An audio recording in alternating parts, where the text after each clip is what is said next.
जब इतना ज्यादा एक आप ऐसे समझ लें ये खला है, ठीक है, जो वेस्ट वर्ल्ड के अंदर है और थर्ड वर्ल्ड कंट्रीज के अंदर है।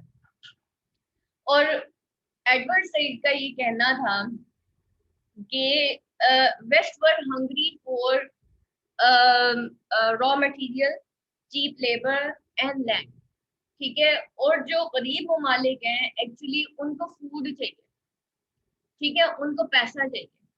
और वो कहते हैं कि ये पुअर और रिच का इतना बड़ा एक खला है जो कि कभी पूर्ण नहीं हो सकता। इट मीन्स कि दुनिया दो हिस्सों में फिर तकसीम होगी, एक डेवलप्ड कंट्रीज जो उनका व्यू पॉइंट था, एक थर्ड वर्ल्ड कंट्रीज जो उनका व्यू पॉइंट था। वेल डेवलप्ड कंट्रीज ने अपने आप को मान लिया कि वी आर वाइट्स, ठीक है, और उन्होंने उनका पर्सपेक्टिव ये है कि वो बाकी दुनिया को इस तरह से देखते हैं कि ये जो है ना ब्लैक्स है।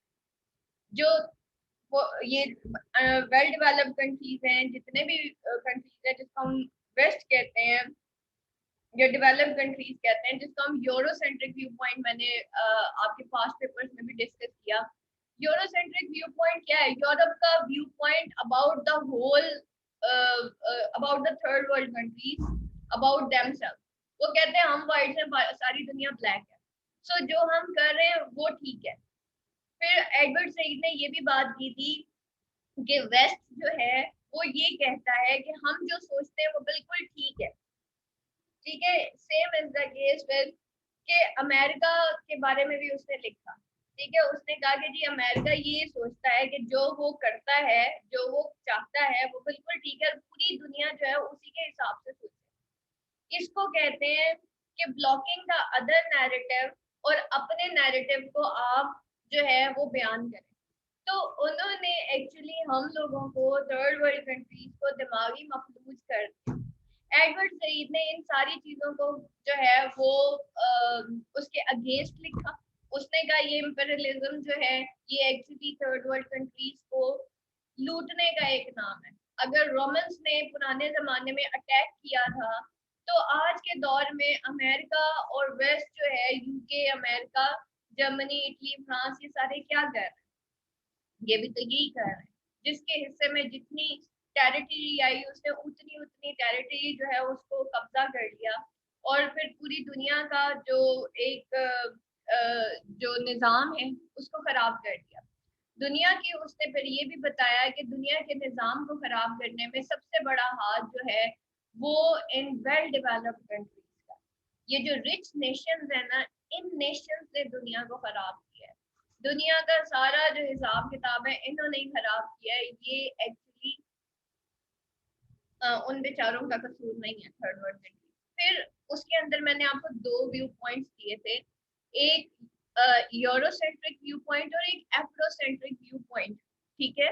यानी कि Eurocentric viewpoint world, west world viewpoint, and Afrocentric viewpoint जो कि third, as a third world country मैंने आपको एफ्रोसेंट्रिक व्यू पॉइंट के बारे में बात किया कि एफ्रोसेंट्रिक का मतलब है अफ्रीका क्या सोचता है अबाउट द यूरोप और द वेस्ट वर्ल्ड, ठीक है। तो इसको कहते हैं कि अपना नैरेटिव बताना और दूसरों को जो है वो ब्लॉक कर देना। उसमें जो है यूरोसेंट्रिक व्यू पॉइंट में जो मैंने आप लोगों को एग्जांपल दी थी वो जोसेफ कॉनराड का हार्ट ऑफ डार्कनेस था। जोसेफ कॉनराड के नॉवल हार्ट ऑफ डार्कनेस में टोटली यूरोसेंट्रिक व्यू पॉइंट था, यूरोसेंट्रिक। और उसमें जोसेफ कॉनराड पे ये एक चार्ज लगा था, ये एक ब्लेम था उसके ऊपर कि वो रेसिस्ट है। रेसिस्ट मीन कि अपनी रेस को बेहतर समझना, अपने आप को वाइट समझना और औरों को ब्लैक समझना, ठीक है। तो ये सारी चीजें उसने वहां पे बताई। अच्छा, कहने को कॉनराड ने कोई डिफेंड नहीं किया था imperialism heart of the dark.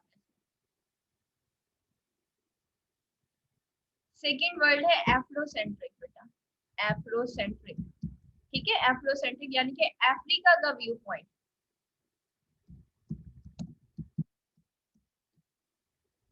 मैं लिख देती हूँ, ठीक। तो ये सारा था। अच्छा, जब उसने जोसेफ कॉनराड ने ये लिखा, उसने एक्चुअली इम्पेरियलिज्म का एक जो कॉलोनियल नॉवल था, ठीक है, आपको पता है इम्पेरियलिज्म और कॉलोनियलिज्म ये दो टर्म्स आपने पढ़ी होंगी कल्चर एंड इम्पेरियलिज्म में। स्टार्टिंग में ही आया, उसने कॉलोनियलिज्म को डिफाइन किया एंड देन उसने इम्पेरियलिज्म को डिफाइन किया। कॉलोनियलिज्म क्या होती है? Anyone class what is colonialism and what is the difference between colonialism and imperialism? हाँ जी सदर। Ma'am, colonialism is a settlement, implanting of settlement on distant territories. ठीक है, और व्हाट इज फिर इम्पेरियलिज्म क्या हुआ फिर? Ma'am, imperialism की उसने definition बताई है, the practice, the theory and the attitude of dominating metropolitan center on a distant territory. Anyone else class? Colonialism क्या होगा? Ma'am, almost एक ही चीज है ना, colonialism. एम्पीरियलिज्म तो ये है ना, हम्म, हाँ हाँ बताएं बताएं, मैं सुन। इम्पीरियलिज्म इलाके के ऊपर किसी डिस्टेंट टेरिटरी के ऊपर कोई पावरफुल जो है कंट्री जाके वो कब्जा करता है बाय फोर्स, और ना सिर्फ पॉलिटिकली उसके ऊपर कब्जा करता है बल्कि हर चीज, उसके जो नजरियात, उसका जो कल्चर, वहाँ की जितनी भी मसलन उनकी जो असूल होते हैं इंक्लूडिंग एजुकेशन, हर चीज के ऊपर वो अपना व्यू पॉइंट रखता है और वो अपने नजरिए से देखता है। ये एम्पीरियलिज्म है। और जो कॉलोनियलिज्म है वो इम्पीरियलिज्म के नतीजे में जो टेरिटरी को बाय फोर्स लिया जाता है, तो वो जो कानूनी एक हदबंदी मुकर्रर कर देते हैं कि ये इम्पीरियलिस्ट जो है उन्होंने ये किया है, तो उस चीज को कॉलोनियलिज्म कहते हैं। जो कि एम्पीरियलिस्ट जिस पे कब्जा करते हैं जिस टेरिटरी के ऊपर, उसको उसको कहते हैं कॉलोनी। अच्छा फिर उसको कॉलोनी बना लेते हैं। अच्छा, कॉलोनियलिज्म पहले आया कि इम्पेरियलिज्म पहले आया? फिर imperialism पहले आया मैम। नहीं बेटा, कॉलोनियलिज्म पहले हुआ था। तो colonialism is a consequence of imperialism ऐसे आया लिखा हुआ ना। देखिए कॉलोनियल, मैं आपको बताती हूँ, देखें ये है ब्रिटेन, ठीक है, ये ब्रिटेन है, ये यहाँ पे ना छोटी छोटी टेरिटरीज हैं, आप समझ लें छोटे छोटे कबीले हैं, ठीक है। कॉलोनियलिज्म किससे निकला है? Colonise, colony. कॉलोनी क्या होती है? एक इलाके में, एक सिटी में कॉलोनी क्या होती है?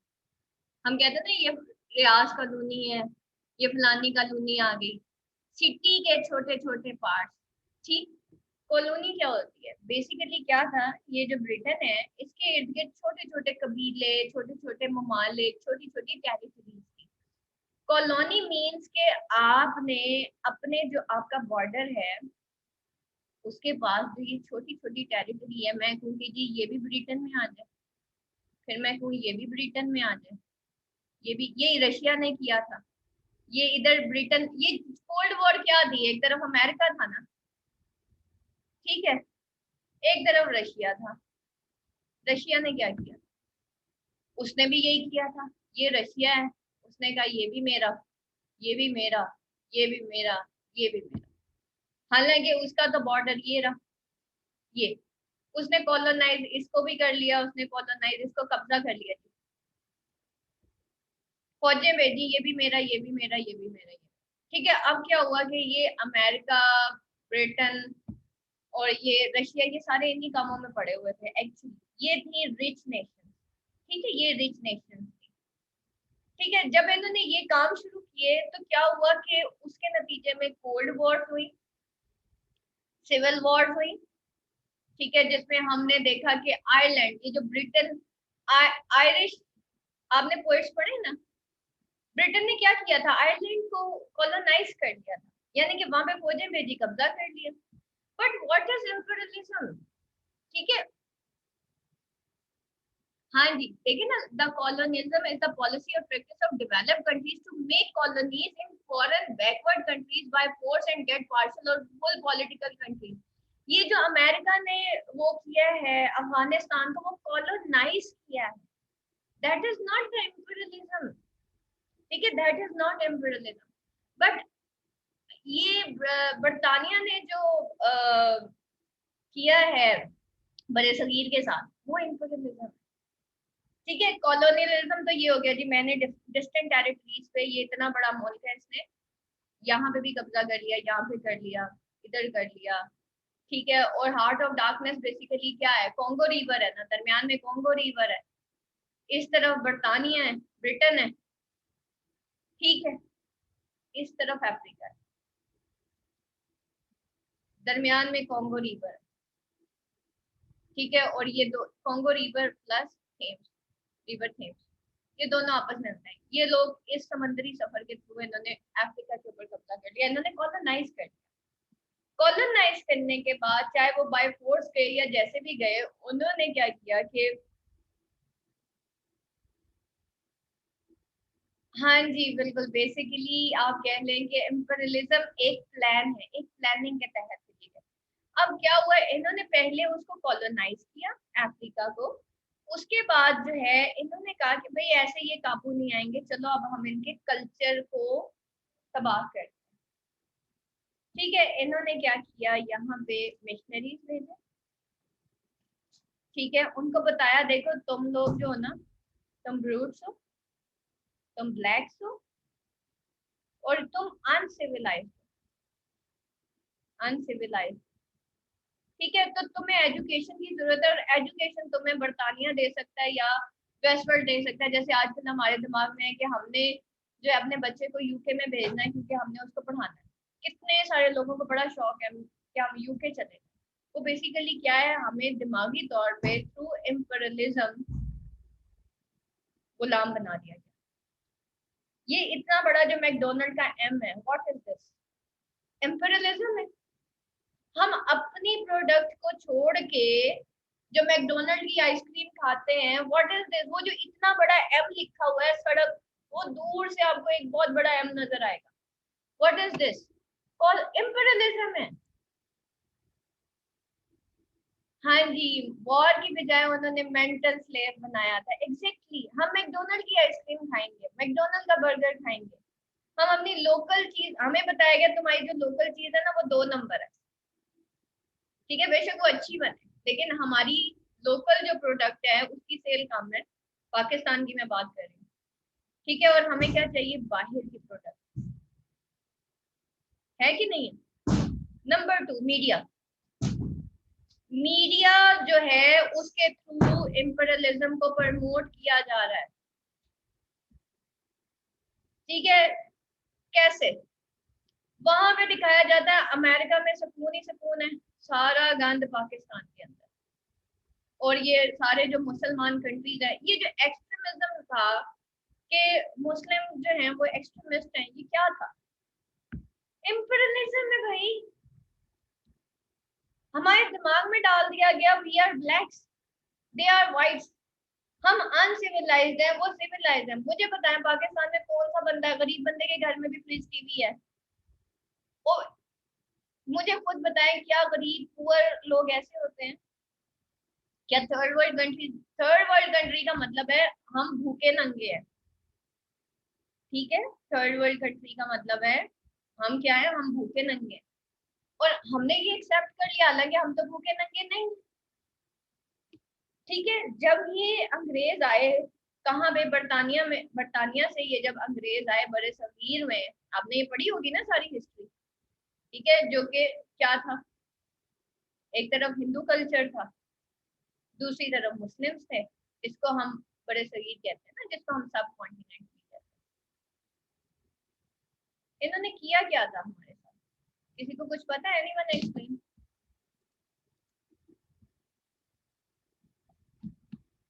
हाँ जी, हाँ जी बेटा, वही बता रही हूँ। हाँ जी, एनीवन, ब्लॉकिंग अदर नैरेटिव, वहीं पे आऊंगी अब मैं, एंड में मैंने वही आना है, ब्लॉकिंग अदर नैरेटिव क्या है। हाँ जी, क्या किया था बरतानिया ने, मैम एजुकेशन के थ्रू सिलेबस चेंज किया था। एग्जैक्टली, उन्होंने हमारा सारा एजुकेशन के थ्रू सिलेबस, ये जो इस वक्त पाकिस्तान में सिलेबस पढ़ाया जा रहा है, वो सारा आप देखें ब्रिटिश स्कूल से लोग हैं। 14 अगस्त के नाम पे हमारी बच्चियां नाचती हैं कि नहीं, दादी मुझे बताएं कि ये कौन सा तरीका है। 14 अगस्त, ये कौन सी पेट्रियोटिज्म है कि आप कौमी नगमा गाएं और उसके साथ आप स्टेज पे डांस करना शुरू कर दें, क्या ये मुस्लिम कल्चर है। हमारे कल्चर को खराब किया गया है। और किसी भी कौम को जो है वो मफलूज करने के लिए सबसे बेहतर हल यही है कि आप उसको ये बता दो कि भाई तुम्हारा कल्चर ही खराब है। तो हम लोगों ने अपने आप को ऑन करने की बजाय हमने क्या किया कि तरीका जो है, ना हम तीतर ना बटेर, तरीका किसका? यूके का, रिच नेशंस का, कहने को हम मुस्लिम है, सिर्फ नाम के मुस्लिम है, बाकी सारा कुछ हमारा education system, each and everything, हमारा कल्चर, ये मेहंदियां शादियां बारात, ठीक है, क्या है ये? मेहंदी तो नहीं है ना, हमारे इस्लाम में तो है ही नहीं। सीधा निकाह है फिर वलीमा। तो क्या हुआ फिर? अब वो आपका कल्चर डैमेज कर दिया गया, ठीक है, सब खत्म। ये एम्पिरियलिज्म, दिमागी तौर पे आप किसी कौम को मफलूज कर दे हम मीडिया के थ्रू। अच्छा, बात हो रही थी कि फिर ब्लॉकिंग अदर नैरेटिव, ये है ब्लॉकिंग अदर नैरेटिव। अब मैं इसको जरा थोड़ा सा एक्सप्लेन करूँ, ठीक है, इधर देखिए, यूरोसेंट्रिक व्यू पॉइंट, मैं एक मिसाल दे रही हूँ, ये व्यू पॉइंट जिसको हम वेल डेवलप्ड कंट्रीज कहेंगे, ठीक है, एक इनका व्यू पॉइंट था, एक था एफ्रोसेंट्रिक व्यू पॉइंट। जरूरी नहीं है अफ्रीका, हम किसी और मुल्क का भी दे सकते हैं, वैसे ही मैं आपको बता रही हूँ, एक मिसाल दे रही हूँ क्योंकि आपकी बुक में दो नॉवेल्स को एक्सप्लेन किया है एडवर्ड सैड ने, उसने रेफरेंस दिया है। यूरोसेंट्रिक में उसने हार्ट ऑफ डार्कनेस की बात की है, और भी बहुत सारे नॉवल है, उसमें देख लीजिएगा। उसके बाद एफ्रो में मेन बता रही हूँ, एफ्रोसेंट्रिक में उसने बताया थिंग्स फॉल अपार्ट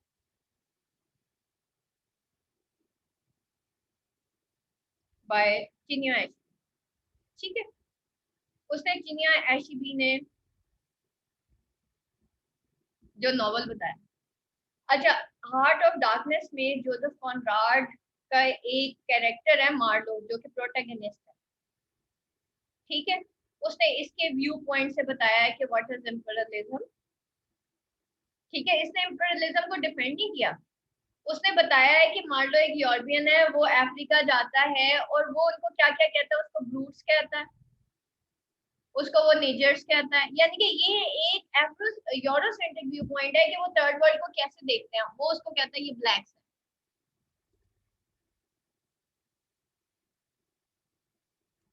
ठीक है, वो उनको क्या कहता है, ये ब्लैक्स है, ठीक है, ये ब्रूट्स हैं, ब्लैक्स हैं, ब्रूट्स हैं, एंड सो ऑन, ठीक है, जैसे उसने कहा जी, वो कहते हैं जो रिच कंट्रीज हैं वो अपने आप को कहते हैं कि we are white. On the other hand what about the Afrocentric? अच्छा, इसके जवाब में ना जोसेफ कॉनराड की इस जवाब में हार्ट ऑफ डार्कनेस के, भाई इसने हमें ब्रूट्स भी कहा, इसने हमें नीचर कहा, इसने, हालांकि इसने डिफेंड नहीं किया था एम्पिरियलिज्म, इसने वहां जाके दिखाया कि भाई मार्लो जो है बेसिकली अफ्रीका जाता है और वो इस बेस पे जाता है कि भाई वो हम इंपीरियलिज्म के, ये एक ब्रिटेन कंपनी में, ब्रसल्स कंपनी होती है जिसके थ्रू ये वहां पे जाता है, थ्रू अ सेलिंग बोट, ठीक है, लेकिन जब ये वहां जाता है तो वहां पे वो बहुत ज्यादा जुल्म देखता है, ठीक है, और वो ये एक्सपेक्ट कर रहा होता है क्योंकि ये खुद जो है बरतानिया से ताल्लुक रखता है, तो उसके ख्याल में शायद बरतानिया वाइट है, ये वो बड़ा सोचता है कि भाई हम बड़ी अच्छी नेशन है, लेकिन जब ये वहां जाता है ये देखता है कि ये तो ब्रिटेन सारे जुल्म कर रहे हैं अफ्रीका के ऊपर, ठीक है, लेकिन क्या है, वो उनको एक्सप्लेन कैसे करता है एक्सपीरियंस, ये जो नेजर जो अफ्रीकन है, वो कहता है वो काले हैं, वो हम ऐसे ही बोलते हैं ना, ये काले हबशी और अनसिविलाइज नेशन, और ये वो, तो वो कहता है कि उनका कोई कल्चर नहीं था, उनका सारा कुछ। चिनिया एशबी जो है ये क्रिश्चियन था, लेकिन ये एफ्रो क्रिश्चियन था, जैसे एडवर्ड सईद के बारे में हम कह रहे थे कि वो पैलेस्टीनियन था, लेकिन वो अरब पैलेस्टीनियन कल्चर का मतलब दोनों का कॉम्बिनेशन था, इसी तरीके से चिनिया एशबी भी एफ्रो अमेरिकन था, ठीक है। जब इसने ये हार्ट ऑफ डार्कनेस पढ़ी तो इसने इसके जवाब में भी ये लिखा था थिंग्स फॉल अपार्ट, और उसने कहा भाई हम ना तो नेजर्स हैं, ना हम ब्लैक्स हैं, ना हम ब्रूट्स हैं, ठीक है, ये क्या हो गया, ये एफ्रोसेंट्रिक यूरोसेंट्रिक व्यू पॉइंट हो गया कि यूरोप ये कहता है कि जो थर्ड वर्ल्ड कंट्रीज हैं वो काले हैं, हबशी हैं, वो अनसिविलाइज्ड नेशन है, इनको तमीज नहीं है, and so on. So they need a culture, so they need the education. Chinua Achebe ने कहा नहीं भाई, हमारा अपना कल्चर भी था, हमारे अपने कबीले थे, हमारा सब कुछ था, तुम लोग आए हो, तुमने हमारा कल्चर खराब किया। तो यहाँ पे वो जो एक खलीज पैदा हुई ना दो मुल्कों के दरमियान, रिच और पुअर के, वो उसने दिखाई है। रिच ने पुअर का कल्चर तबाह किया, वो कहता है हम हैप्पी थे लेकिन तुमने आगे हमारा कल्चर खराब किया, तुमने अपना एजुकेशनल सिस्टम लेके आए, तुम अपनी अदालतें लेके आए, तुम अपनी फौज लेके आए, तुमने हमें खराब किया। इसको कहते हैं एफ्रोसेंट्रिक व्यू पॉइंट। और फिर अफ्रीकन ने इनको वेलकम किया, जैसे बड़े सगीर में, पाको हिंद में जो है, सब कॉन्टिनेंट में ब्रिटिशर्स को वेलकम किया गया, इसी तरीके से अफ्रीकन ने भी इनको वेलकम किया। ठीक है, एम्परलिज्म के नाम पे कि शायद ये हमारे एजुकेशनल सिस्टम बेहतर करेंगे या कुछ करेंगे, लेकिन ये कहता है, इसने चिनिया ऐसी ने कहा कि ये जो व्हाइट्स हैं दे केम हियर, और इन्होंने उस चीज के ऊपर छुरी रख दी, नाइफ रख दिया जो कि हमें इकट्ठा जोड़े हुए थे। ठीक है, ये कोट आप पढ़ लीजिएगा आपकी बुक के अंदर, एडवर्ड सेड।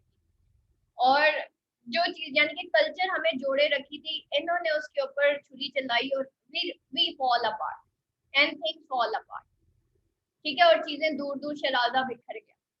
तो ये था जनाब यूरोसेंट्रिक व्यू पॉइंट। और अब एफ्रोसेंट्रिक व्यू पॉइंट, अमेरिका ये कहता है कि दुनिया वो सोचे जो मेरा नैरेटिव है। ठीक है, दूसरे का नैरेटिव उन्होंने ब्लॉक कर दिया। America used to think that कि जो वो कर रहा है वो बिल्कुल ठीक कर रहा है। इसको कहते हैं कि ब्लॉकिंग अदर नैरेटिव और अपना नैरेटिव। उसने कहा नहीं जी मुसलमान, ये जो आप इसमें बहुत ये मिसाल दे सकते हैं, ये जो अफगानिस्तान और पाकिस्तान वॉर है, ठीक है, अफगानिस्तान और पाकिस्तान वॉर, ये इसने लिखा था इसके बारे में, ओरिएंटलिज्म जो है उसमें भी लिखा था एडवर्ड सेड ने, और उसमें उसने बाकायदा ये अफगानिस्तान और पाकिस्तान के बारे में लिखा है उसने कि भाई क्या हुआ था, किस तरीके से नैरेटिव। बेटा हमारा नैरेटिव, मेरा मुद्दा क्या है, मेरी सोच क्या है औरों के बारे में। वैसे नैरेटिव तो होता है ना कहानी सुनाना, लेकिन नैरेटिव मुद्दा भी होता है, पुअर कंट्रीज को डिग्रेड कर। हाँ बिल्कुल ऐसे। ठीक, अब यहाँ पे अब अगर किसी का कोई क्वेश्चन है एडवर्ड सईद से रिलेटेड तो मुझे बता, कोई पॉइंट कोई चीज जो क्लियर ना हुई हो मुझे बता। Anything else class? मैम जो हम ये क्वेश्चन अटेम्प्ट करेंगे तो हम इसमें जब हम ये ब्लॉकिंग द नैरेटिव वाला पॉइंट हम रेज कर रहे हैं, तो यूरोसेंट्रिक भी हम बता रहे हैं, एफ्रोसेंट्रिक भी बता रहे हैं। हम इसमें बाकी नॉवेलिस्ट का भी जिक्र करेंगे कि जेन ऑस्टन का जिस तरह था, और कि उनका क्या पॉइंट ऑफ व्यू था और उन्होंने क्या किया, या मेजरली इसी चीज पे करना है कि दो डिफरेंट पॉइंट ऑफ व्यूज हमने पेश करने हैं? आपने बताना है, आपने उसमें बताना है। ठीक है, ज्यादा मोस्टली तो अमेरिकन राइटर्स जी, उन्होंने अपना नैरेटिव और बाकियों का ब्लॉक कर दिया। ये एडवर्ड सईद कहता है ये तरीका नहीं है, मतलब आप प्रोज ऐसे नहीं लिख सकते, आप ओके, व्यू पॉइंट लेके आगे, मतलब वो बेसिकली क्या वो कहना क्या चाह रहा है ना, हमें ये समझना है ना कि वो क्या कह रहे हैं कि मतलब अगर ये सारे देखिए, आज मीडिया वॉर हम मानते हैं ना, उस वक्त जो दौर था ना वो पम्पलेट्स का, फ्लायर्स का, इस तरह की चीजों के थे, एसेस लिखे जाते थे। ठीक है, यानी कि मीडिया उस वक्त भी खरीदा हुआ था, आज भी खरीदा हुआ है। ठीक, तो उन्होंने क्या किया कि ऐसे सामने लेके आए नैरेटिव, या ऐसे नॉवल सामने लिखे गए जिसके थ्रू जो है ये शो किया गया कि imperialism is justified, what America is doing is justified. तो इस चीज को उसने कहा कि इन्होंने क्या किया कि अपना मुद्दा बयान कर दिया, औरों का जो थर्ड वर्ल्ड कंट्रीज है उनको ब्लॉक कर दिया। ठीक है, ये इसने सारा कुछ बताया, ये सारी चीजें जो है। हाँ जी, हमारा एनी क्वेश्चन? मैम जस्ट ये बात क्लियर करनी थी कि जब हम क्वेश्चन अटेम्प्ट करेंगे तो हम उसके अंदर दोनों वो व्यू पॉइंट्स को रखेंगे, जो कि नॉवेलिस्ट्स का है, नैरेटिव ब्लॉग्स, और other telling the and other blocking the narratives. Novelists का भी व्यू पॉइंट रखेंगे, और जो कि ब्रिटेन का या यानी कि जो इंपीरियलिस्ट है, जो उनका मेन पर्पस था कि अपने कल्चर को वहाँ पे डोमिनेंस देना और दूसरे कल्चर को ब्लॉक करना, ये दोनों व्यू पॉइंट देंगे या जस्ट नॉवेलिस्ट का ही देंगे? नहीं नहीं, ये आपने बताना है कैसे उन्होंने अपने कल्चर को प्रमोट करने की कोशिश की और दूसरों का ब्लॉक करने की कोशिश की, ये आपने बताना है उन्होंने किस तरीके से नॉवेल्स के थ्रू इंपीरियलिज्म को प्रमोट किया है। हालांकि इंपीरियलिज्म इज द थिंग जिसके थ्रू नेशंस बर्बाद हुई, आबाद नहीं हुई, ठीक है। और उसने पीछे उसके जो अंडर एक कहानी थी उसने वो सारी बयान कर दी थी। हाँ जी, दोनों ही डिस्कस होंगे।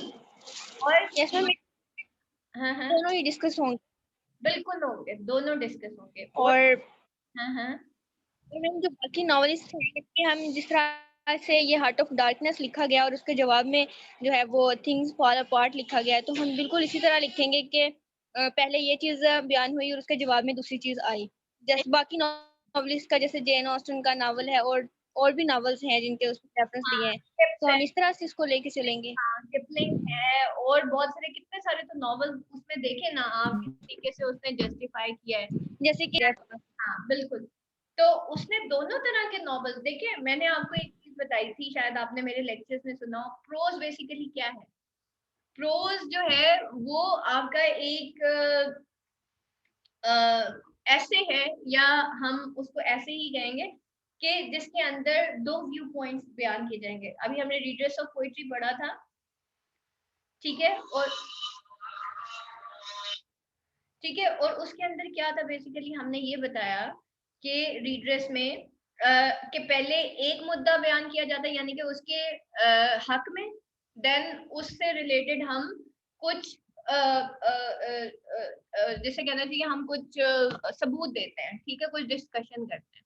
उसके बाद हम उसका जो है ऑपोजिट लिखते हैं और फिर उससे रिलेटेड हम कुछ व्यू पॉइंट्स देते हैं और कुछ हम रेफरेंसेस देते हैं, ठीक है। तो और एट द एंड हमने उसको बैलेंस एक जैसे कहना चाहिए बैलेंस स्टेटमेंट देनी होती है कि भाई जो राइटर है वो क्या कहना चाहता है, क्या ये चीज बेहतर है या ये चीज जो है वो खराब है। जैसे उसने इम्पेरियलिज्म के रीडर्स ऑफ पोइट्री में उसने दिखाया था कि पोइट्री के प्रोज एंड कॉन्स उसने दिखाए थे कि पोइट्री को राइट डायरेक्शन में भी यूज किया गया, पोइट्री को रॉन्ग डायरेक्शन में भी यूज किया गया, ठीक है। तो बेसिकली पोइट्स का कसूर था, पोइट्री का कसूर नहीं था, जिसकी वजह से पोइट्री को एक डीजेनरेटेड फॉर्म में जो है पेश किया गया, ठीक है, जिसकी वजह से प्लाटो ने उसको रिजेक्ट किया गया। एक्चुअली पोइट्स का कसूर था, पोइट्री का कसूर नहीं था। इसी तरीके से इम्पेरियलिज्म में भी हम देखेंगे कि एडवर्ड सईद ने पहले डेफिनेशन लिखी, फिर उसने जो है दिखाया कि किस तरीके से जो है उसको उसने बयान किया है। ये सारी चीजें हमने उसमें बतानी होती है कि एट फर्स्ट ऐसे होता है, ऐसे में पहले डेफिनेशन आती है, डेफिनेशन के बाद आप एक मुद्दा बयान करते हैं, उसके हक में कुछ आप रेफरेंसेस देते हैं, कुछ आप कमेंट्स देते हैं, देन उसकी एंटी हो जाता है, फिर एट द एंड हम उसको बैलेंस आउट करते हैं, ठीक है। That is the thing. तो वो आप लोगों ने इसको बताना। और किसी का कोई क्वेश्चन? मैम इस क्वेश्चन में हमें डेफिनेशन लिखनी है जहां जहां नैरेटिव वाले क्वेश्चन? हाँ जी बिल्कुल, जहां जहां कल्चर एंड एम्पेरियलिज्म आएगा आप डेफिनेशन देखें, ठीक है। अगर तो वो स्टार्टिंग में आपसे पूछता है ना, वैसे ये ब्लॉकिंग अदर नैरेटिव और जो भी है, एक्चुअली क्या है ब्लॉकिंग अदर नैरेटिव भी तो एम्पेरियलिज्म है ना। अगर मैं अपना व्यू पॉइंट बता रही हूँ और दूसरे का मैं खत्म कर रही हूँ तो वो क्या है। अगर मैं अपनी प्रोडक्ट अगर मैं अपनी प्रोडक्ट जो है वो आगे कर रही हूँ और मैं कह रही हूँ कि आपकी प्रोडक्ट सही नहीं है, तो मैं क्या कर रही हूँ, एम्पेरियलिज्म है ना ये। तो ब्लॉकिंग अदर नैरेटिव एंड अपना नैरेटिव बयान करना, उन्होंने तो नॉवेल्स के थ्रू भी एम्पेरियलिज्म मतलब दूसरों के कल्चर के ऊपर हावी होने की कोशिश की है ना, ठीक है। तो लेकिन और बिल्कुल मैम स्टार्ट में नहीं, बिल्कुल स्टार्ट में ऐसे क्वेश्चंस के स्टार्ट में डेफिनेशन नहीं आएगी। आगे जाके आप बताएंगे कि एक्चुअली एडवर्ड सैड ने मतलब सेकंड पैराग्राफ में या थर्ड पैराग्राफ में आप लिखोगे ये कि एडवर्ड सईद ने एक्चुअली कल्चर एंड एम्पेरियलिज्म में बताया क्या। ये वही चीज है जो वेस्ट कर रहा है, ठीक। हाँ जी सदा। मैम इसका जो कंक्लूजन दिया एडवर्ड सईद ने कि एक दूसरे की कल्चर्स की रिस्पेक्ट करें और मतलब रेसिज्म ना प्रमोट करें, ये चीजें तो नहीं इसमें मेंशन करनी इस क्वेश्चन में? करेंगे, बिल्कुल करेंगे। मैम मतलब आंसर एक ही है हर क्वेश्चन का। आंसर एक है, सिर्फ आपने उसको ऊपर नीचे कर देना सिर्फ, ठीक है, और कुछ भी नहीं। वर्ड प्ले करना थोड़ा सा। एक ही है, वो जो आपने एक जनरल याद कर लिया ना, वो एक ही है, लेकिन आपको ना कॉन्सेप्ट क्लियर होना चाहिए कि ब्लॉकिंग अदर नैरेटिव होता क्या है। इसलिए चुन के सवाल दिया था, मुझे पता था कि रेड नोट्स में इसका आंसर नहीं है। मैंने कहा लेट्स सी क्या करता है। बाकी तो आप लोगों ने कर लेने थे, मुझे पता था। मैं लेट्स सी स्टूडेंट्स को चेक करते क्या है। तो ये है जनाब ब्लॉकिंग अदर नैरेटिव और अपने नैरेटिव को बयान करना। और भाई, और एनी क्वेश्चन? हाँ बेटा, ये मैं इंशाल्लाह आपको कल बताती हूँ कि प्रोज को कैसे प्रिपेयर करना है। वैसे इन शॉर्ट में आपको बता देती हूँ, प्रोज में टोटल आपके 4 राइटर्स, ठीक है। उसमें 3 तो ऐसे राइटर्स हैं जिसको हम प्रोज राइटर यानी कि Bacon, and then Edward Said और रीडर्स। रीडर्स और एडवर्ड सईद जो है ये दोनों एक ही ऐसे, ठीक है। रीडर्स भी एक ऐसे है और एडवर्ड सईद का ये कल्चरल इम्पीरियलिज्म एक ही ऐसे है। आगे बेकन के बहुत सारे ऐसे आ रहे हैं, ठीक है, वो काफी लेंथी है प्रोज। और एक आपकी स्टोरी नॉवेला है स्विफ्ट का, गुलिवर्स ट्रैवल, ठीक है। ये 4 है। आप लोगों ने ये चारों ही प्रिपेयर करने हैं। इनमें से मोस्टली जो बेकन एसिड, जॉनथन स्विफ्ट या रसल, ठीक है। रसल में आप लोगों को स्किप करवाऊंगी, लेकिन रसल का, क्योंकि रसल के भी एसिड बहुत ज्यादा है, फिर आप लोगों के पास, क्योंकि ये फास्ट ट्रैक शुरू हो गया, फास्ट ट्रैक में ये होता है कि मैं उन बुक्स में से करवाती हूँ प्रिपरेशन के जिसके कम से कम क्वेश्चन बनते हैं, ठीक है। अदरवाइज आपसे जो पहले बैच किया उनको मैंने 5 बुक्स करवाई, मैंने उनको रसल भी पढ़ा दिया ताकि उनको पता चले कि क्या करना है। बहरहाल वो मार्जिन थोड़ा ज्यादा हो जाता है ना पेपर अटेम्प्ट करने का, तो वो बेहतर होता है। बहरहाल इससे भी आपके पास अभी भी एक क्वेश्चन एक्स्ट्रा आपका बच रहा है। अगर आप 4 प्रोज राइटर्स करते हैं, इन केस अगर रसल में से 2 क्वेश्चन आ गए, फिर आपके पास टोटल 4 ही सवाल होंगे। इन 4 बुक से आपने एक भी बुक स्किप नहीं करनी, आप एक भी क्वेश्चन स्किप नहीं करेंगे, आपके पास ऑप्शन नहीं रहेगी, ठीक है। अगर रसल में से 2 सवाल आ गए, ठीक है, क्योंकि रसल में आपको स्किप करवाऊंगी, तो फिर बाकी जो 4 प्रोज राइटर्स है ना, उसमें से एक एक क्वेश्चन रह जाएगा और आपने करना ही टोटल 4 है। 25 मार्क्स के 4 क्वेश्चन आते हैं, ठीक है। और फिर आपके लिए ऑप्शन कोई नहीं रह जाएगी, आप लोगों ने एक भी प्रोज राइटर नहीं स्किप करना, ठीक है। आपके पास इस वक्त बिल्कुल भी चॉइस नहीं है। हाँ, उस सूरत में चॉइस होगी अगर स्विफ्ट में से और बेकन, इन दोनों में से 2 सवाल आए। मोस्टली जो है स्विफ्ट और बेकन में से 2 क्वेश्चंस आते हैं मोस्टली, ठीक है। और बाकी एडवर्ड में से भी एक आता है, रीड्रेस में से भी एक आता है। एक मैंने पेपर देखा था जिसमें रीडर्स में से 2 क्वेश्चन आता है, बाकी एक क्वेश्चन आपका पक्का है, वो है prose writer. Edward Said as a prose writer,